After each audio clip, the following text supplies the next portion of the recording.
Salut les amis et bienvenue encore une fois sur notre chaîne. C'est Dr Antoine Niungeko, votre coach en entrepreneuriat, recherche et conseiller. J'ai un doctorat en entrepreneuriat international et je suis le fondateur et directeur général du cabinet ELA Consult qui est spécialisé en matière d'analyse de données, de planification stratégique, en matière d'audit, en matière d'assistance comptable et en matière de renforcement des capacités.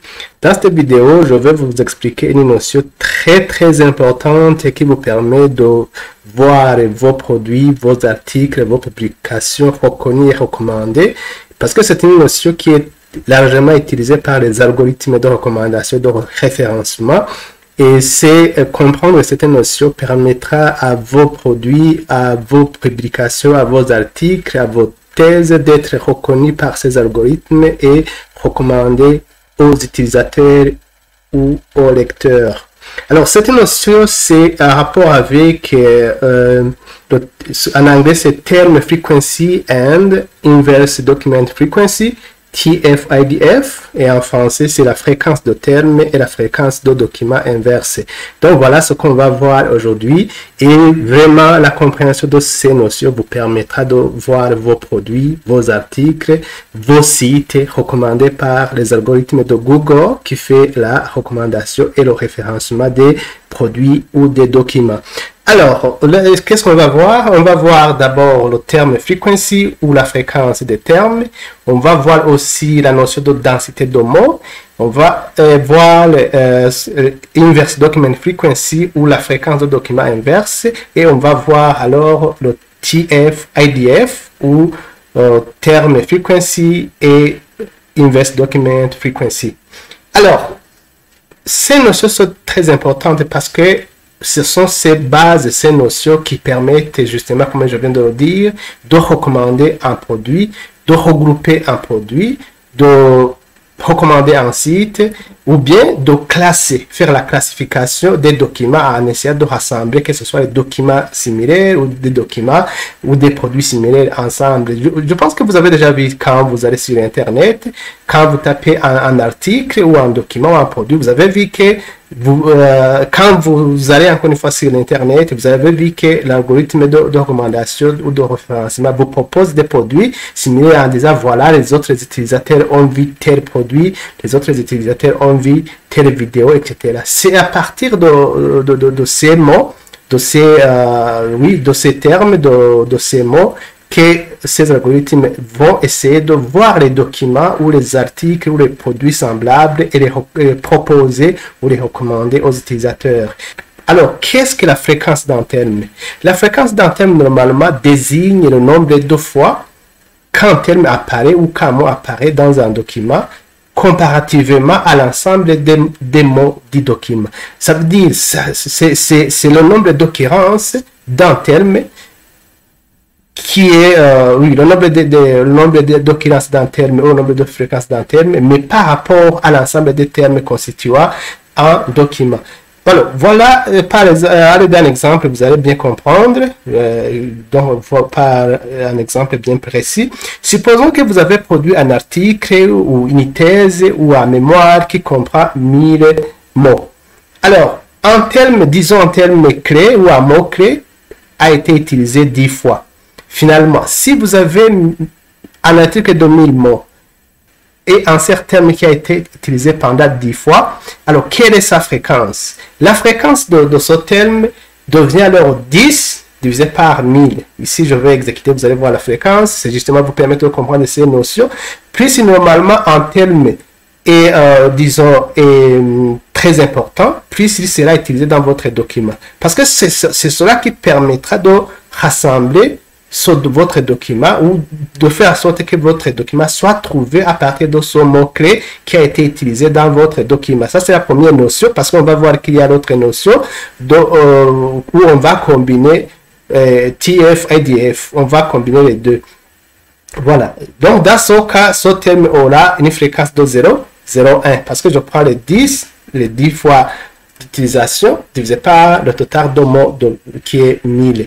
Alors, pour la densité, normalement, on calcule, on va multiplier par ça pour exprimer un pourcentage justement ce qu'on vient de trouver, la fréquence qui est trouvée, c'est ça qui va donner la densité. Donc, plus un mot a été utilisé plusieurs fois, plus sa densité ou sa fréquence sera élevée. Donc voilà, par exemple, si on veut calculer la densité de ce mot qu'on vient de voir, je vais prendre 10 parce que le mot a une fréquence de 10 fois divisé par 1000, 1000 qui constitue l'ensemble de mots, donc fois 100. Donc on a là, voilà, on a là 1. Voilà, la densité du mot c'est 1. Alors voilà, on va voir notre notion. C'est la fréquence de document inverse ou inverse document frequency. Alors, d'abord, il faut savoir que quand on parle de fréquence, c'est un terme dans un document. C'est un terme dans un document. Alors que la fréquence de document inverse ou inverse document frequency, c'est par rapport à un ensemble de documents ou par rapport à un ensemble ou en corpus. Dans le terme de text mining, on parle de corpus, donc un ensemble de documents qui sont en rapport avec un sujet déterminé. Si par exemple vous parlez de l'entrepreneuriat, donc on va regarder comment le mot que vous avez utilisé, c'est un seul mot qui sera évalué, comment ce mot-là a été utilisé par d'autres documents. Donc, c'est comparativement à d'autres documents. Et c'est pourquoi je vous dis que c'est très important de comprendre ça. Si vous avez écrit un article ou si vous avez créé un site et que vous utilisez des mots sur votre site ou des termes qui n'ont rien à voir avec les autres sites, donc vous voyez qu'il sera difficile que votre article ou votre produit soit recommandé. Alors, c'est justement le calcul de l'inverse inverse document frequency ou la fréquence de document inverse qui vous permettra de voir pour chaque mot comment il a été utilisé si on le place dans l'ensemble de mots ou disons du domaine analysé. Alors voilà, comment on va justement vous donner des formules, mais on va illustrer cela par un exemple concret. Ça veut dire qu'on va prendre pour la formule pour calculer inverse document frequency ou la fréquence de document inverse, vous prenez le logarithme. Ça, c'est du nombre de documents que vous êtes en train d'analyser. Si vous avez par exemple 10 documents, ça sera 10 documents. Et vous regardez comment un terme unique a été utilisé dans ces documents. Donc, vous voyez, vous prenez le nombre de documents que vous analysez, vous divisez par le nombre de documents qui comportent le terme que vous êtes en train d'analyser. Donc, voilà, c'est ça qu'on appelle... inverse document frequency. Donc, voilà, on va illustrer au fur du temps. Voyons notre notion, alors qui va prendre en compte les deux notions, qui va combiner les deux notions. Donc, la notion de terme frequency et la notion de IDF, inverse document frequency. Donc, c'est la multiplication normalement pour trouver cette notion. Et vous voyez que c'est une notion IDF, TF-IDF, c'est une notion qui combine les deux, TF et IDF. Donc voilà. Regardons par exemple, ce qu'il faut savoir pour faire cette analyse, il faut procéder au nettoyage de votre document. Si par exemple vous voulez réaliser une recherche, vous collectez toute une série d'articles en rapport par exemple à l'entrepreneuriat, en rapport avec la gestion des ressources humaines, en rapport avec n'importe quel domaine, et avant de voir quel est le terme que vous allez utiliser, il faut nettoyer vos documents avant de les analyser, avant de trouver les termes les plus utilisés dans un domaine bien déterminé. Alors, j'ai déjà réalisé pas mal de vidéos sur le text mining qui vous montre comment nettoyer justement votre corpus, notamment en supprimant tout ce qui est ponctuation, tout ce qui est nombre, tout ce qui est stop words, tout ce qui est lié Internet, URL, tout ce qui est les séparateurs, et en transformant à minuscule les lettres majuscules et on a réalisé ce qu'on appelle le steaming. Le steaming, ça veut dire on essaie de supprimer la dernière lettre ou le dernier mot, mais en le supprimant, on ne change pas le sens de votre phrase. Voilà, alors par un exemple bien concret, ici, je vais vous montrer, si vous n'avez pas vu les vidéos précédentes, ce qu'on appelle le stop words. Le stop words, ce sont des mots qui sont considérés comme, par exemple, des conjonctions, des mots de liaison, comme le, du, des, tout ce qui est son, elle, etc. Donc, je vais vous montrer en français les stop words qu'on a, les mots que vous devez supprimer. Par exemple, vous voyez que ici dans cette phrase, j'ai fait la promotion de l'entrepreneuriat est nécessaire. Vous voyez, la promotion de l'entrepreneuriat est nécessaire. Dans la deuxième phrase, vous voyez, j'ai l'entrepreneuriat lutte contre le chômage des jeunes. Il faut promouvoir l'entrepreneuriat ou promouvoir l'entrepreneuriat. Donc, ça, c'est la première phrase. Ça. Et ça, c'est la deuxième phrase. Voilà, ça, c'est la deuxième phrase. Mais en regardant, vous pouvez dire, voilà, il y a combien de mots, si je demande, il y a combien de mots. Dans le sens du text mining, ici, le là, la promotion ne fait pas partie de l'analyse. 2 ne fait pas partie de l'analyse. Le R que vous voyez avec l'apostrophe ne fait pas partie de l'analyse. Et le E aussi ne fait pas partie du comptage des mots. Ce qu'on va compter, c'est juste le mot promotion, le mot entrepreneuriat et le mot nécessaire. Ici, on va compter entrepreneuriat, celui-ci. On va compter aussi lead. On va faire aussi, on va voir si contre aussi n'est pas parmi les stop words. Ici aussi, on va compter chômage, etc. Alors, voyons les mots qu'on appelle stop words. Il suffit juste de tester comment stop words. Si c'était en anglais, je mettrais EN pour dire English. Donc voilà les mots qui sont considérés comme stop words. Normalement, on doit faire le nettoyage avant de poster l'analyse. Voilà tout ce qu'on qualifie de stop words. Les, par exemple, le Y, sérieux, serré, été. Il y a les deux là qu'on a. Voilà les O, avec, so, des, du. Vous voyez le lait, il est ici. Vous voyez le lait avec apostrophe. Vous voyez là, il est ici aussi. Vous voyez le D. Tout ça, ce sont des mots qui sont considérés comme des stop words. Donc, ne doivent pas faire objet de l'analyse. Je vais voir si contre fait partie. Je ne vois pas contre. Donc, contre, il sera maintenu, il sera compté parce que je ne le retrouve pas. Mais normalement, tout ça, au niveau du nettoyage, si vous avez vu mes précédentes vidéos, ça se fait automatiquement, c'est dans le nettoyage. Alors, si on regarde, vous voyez qu'ici, dans la première, supposons-nous, je vais vous montrer comment vous pouvez calculer toutes ces notions en essayant de réaliser étape par étape, mais ne vous en faites pas tous. Il y a des formules qui sont automatisées ou des packages qui peuvent réaliser tout ça automatiquement. La fonction term inverse matrix, donc tout ça c'est automatique. Ici, s'il faut compter, vous voyez que nous avons le premier mot 1, plutôt, sorry, ça c'est 1. Promotion, 2 entrepreneuriat et 3 nécessaire. Parce que le E là est considéré comme stop words et le E, elle aussi c'est comme stop words. Alors, dans la deuxième phrase, vous voyez que nous avons le mot entrepreneuriat, lutte, c'est 1, 2, 3, 4, 5, 6, 7. Donc, vous voyez, 7 mots. Alors, nous cherchons à voir quelle est la fréquence des mots entrepreneuriat, quel est le Inverse Document Matrix du mot entrepreneuriat et quel est TF-IDF du mot entrepreneuriat. Pour le faire, il faut vous rappeler de ces concepts. Term frequency, c'est la fréquence des termes. Alors, on cherche quelle fréquence? On cherche pour le mot entrepreneuriat. Mais, si vous avez un document, on travaille, si pour chaque terme retenu, on va calculer pour voir comment il est lié au domaine que vous êtes en train d'analyser. Alors, ici, vous voyez que pour le document numéro 1, quelle est la fréquence? C'est la fréquence du mot entrepreneuriat ici. Vous voyez qu'il a été utilisé une fois. Donc, c'est 1 divisé par 3 mots. Donc, je vais, si c'était un document, bien sûr, ici, j'ai juste pris pour simplifier. Sinon, si c'était un grand article, il faudrait prendre le mot, compter le nombre de fois que le mot entrepreneuriat a été utilisé, et essayer de diviser par le nombre de mots que vous avez dans votre article. Ici, j'ai juste simplifié pour dire, ça c'est un petit document, c'est un exemple. Alors voilà, je vais prendre le E, plutôt le chiffre 1, puisqu'il a été utilisé une fois pour calculer la fréquence, c'est 1 divisé par 3. Donc, ça va nous donner 0,33. Voilà le résultat. Je vais effacer tout ça. Voilà, ça c'est dans le premier document.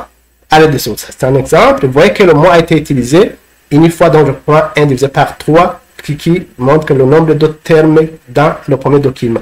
Alors, pour le deuxième, vous voyez, regardez pour le cas du deuxième document, c'est document entre guillemets. Donc, vous voyez que nous avons 7 mots, mais le mot entrepreneuriat a été utilisé 2 fois. Vous voyez, c'est le seul, une fois, et il y a aussi promouvoir l'entrepreneuriat. Donc, c'est 2 fois. La fréquence du mot entrepreneuriat dans notre document, ça sera alors 2. divisé par 7. Voilà. 2 divisé par 7. Voilà. Ça, nous sommes en train de calculer la fréquence, les amis. C'est la fréquence. Donc, vous voyez que nous avons 0,28. Alors, l'autre énonciateur, pour calculer le TF-IDF, nous avons besoin de IDF, parce que ça c'est là la multiplication. Normalement, l'IDF, c'est la constante qui montre les documents et il y a le terme. Ici, nous avons des documents, mais nous cherchons alors l'IDF du mot entrepreneuriat. Alors, pour le trouver, nous avons dit que c'est le logarithme du nombre de documents, ici nous avons 2, divisé par le nombre de documents, et il y a ce terme. Ici, nous avons le mot entrepreneuriat, nous avons plutôt des documents, donc voilà, il est ici, vous voyez que nous commençons par le logarithme, et puis dans notre des documents, le mot entrepreneuriat a été utilisé, alors je vais mettre 2 ici, alors je vais exécuter, ça c'est pour le document numéro 1, donc vous voyez, je vais exécuter. Voilà, vous voyez que nous avons 0, ça c'est dans le document numéro 1, mais si on avait 3 documents, et que le mot a été utilisé dans 2 documents, on allait mettre ici quel mot a été utilisé dans 2 documents, alors on allait mettre ici 3, parce que 3, en numérateur, ça vient le nombre de documents, divisé par le nombre de documents où le thème a été utilisé, alors on allait mettre ici 3 divisé par 2. Alors, dans ce cas, on aura IDF, regardez, IDF, ça sera 0,40. 0,40, vous voyez? Mais je vais regarder le 2, pour ne pas mettre... Alors, nous faisons aussi l'IDF pour le deuxième document. Nous prenons le nombre de documents dans le corpus que nous analysons. Donc, vous voyez 2, parce que ça suppose que dans notre grand ensemble, nous avons 2 documents. Divisé par 2, parce que le terme entrepreneur a été utilisé 2 fois. Alors, je vais... Ici, ça donne le deuxième document. Donc, on va exécuter. Vous voyez que nous avons 0. Alors, maintenant, nous avons des éléments qui nous permettent de calculer le TF-IDF. Donc, il faut multiplier pour chaque terme. Il faut multiplier TF fois IDF. Donc, voilà, je vais. Pour le document numéro 1, vous voyez que je prends le 0,33, qui est la fréquence, multiplié par 0, ce qui me donne 0. Pour le deuxième terme, le deuxième document, nous allons prendre la fréquence qui est 0,28 fois 0, ce qui nous donne 0. Alors, qu'est-ce que vous remarquez? Qu'est-ce qu'on remarque? Si normalement, un terme a été moins utilisé par rapport au document, il aura un TF-IDF qui est élevé. Parce que, regardez, si on avait pour le cas ici, par exemple ici pour le deuxième document, si on avait 3 documents et que le mot a été utilisé dans des documents, on aurait ça. Ici, je donne un exemple pour le deuxième document. Regardez. Ici, comme pour avoir le TF-IDF, c'est de prendre la fréquence fois le IDF, je prends la fréquence c'était 0,28 pour le deuxième document, je prends 0,28, je multiplie alors par ça. Ça c'est un exemple si on avait 3 documents. Voilà, donc si on avait 3 documents et que le terme entrepreneuriat a été utilisé dans des documents, alors j'allais multiplier ici. Voilà. Regardez, on aurait 0,11. Quelle est la conclusion? La conclusion est que plus le terme a été moins utilisé, plus son TF-IDF sera élevé. Plus le terme est utilisé dans les documents, son TF-IDF est nul. Oui, est nul, oui, est 0. Un terme qui a été utilisé dans tous les documents, son TF-IDF est nul. Plus un terme a été moins utilisé dans les documents, donc du mot dans le corpus que vous analysez, donc il y aura un TF-IDF qui est élevé. Dans ce cas, le terme là ne sera pas lié au document que vous êtes en train d'analyser. C'est pourquoi je vous dis qu'il faut faire attention. Donc, si vous calculez et que vous trouvez que vos termes ont un TF-IDF qui est supérieur à 0, c'est que les termes que vous avez utilisés ne sont pas liés au domaine que vous êtes en train d'analyser. C'est ça que ça signifie. Dans ce cas, il sera impossible de recommander votre article parce que les termes ne sont pas liés aux termes qui sont généralement utilisés. C'est pourquoi pour les chercheurs, pour que leurs documents soient, ou pour les concepteurs de sites, pour les gestionnaires des sites, ou ceux qui font des recherches ou des publications, avant de procéder à l'écriture ou la production de vos documents, il faut regarder les termes qui sont généralement utilisés par rapport à votre domaine. Il faut le faire parce que il faut regarder les précédentes vidéos. Je vous ai montré comment on peut trouver les keywords ou les mots-clés. Il y a des vidéos que j'ai déjà publiées qui vous montrent comment trouver les mots-clés. Et ce sont ces mots-clés-là que vous allez utiliser dans votre article ou votre publication, dans votre site ou sur votre site. Il faut faire en sorte que ces mots-clés aient une grande fréquence. En termes de fréquence, parce que ça va faciliter en fait, quand on va calculer la densité des mots, ça va faciliter la fréquence et ça va faciliter aussi que votre article soit recommandé parce qu'il sera groupé avec les autres articles traitant le même domaine. Donc voilà ce qu'il faut vous dire. Et puis dans les vidéos qui vont suivre, alors je vais vous montrer comment il faut faire pour le cas de plusieurs documents et les formules qu'on peut utiliser. Je vais vous montrer étape par étape. Et je pense que cela va améliorer justement la recommandation de vos produits, la présence de vos documents ou la lecture ou la consultation de votre site. Et voilà, c'est une notion importante pour les entrepreneurs ou pour les chercheurs ou pour les concepteurs et gestionnaires des sites web parce que ça va faire en sorte que vos produits soient recommandés par les algorithmes de recommandation utilisant le TF-IDF dans le groupement dans les recommandations de vos produits.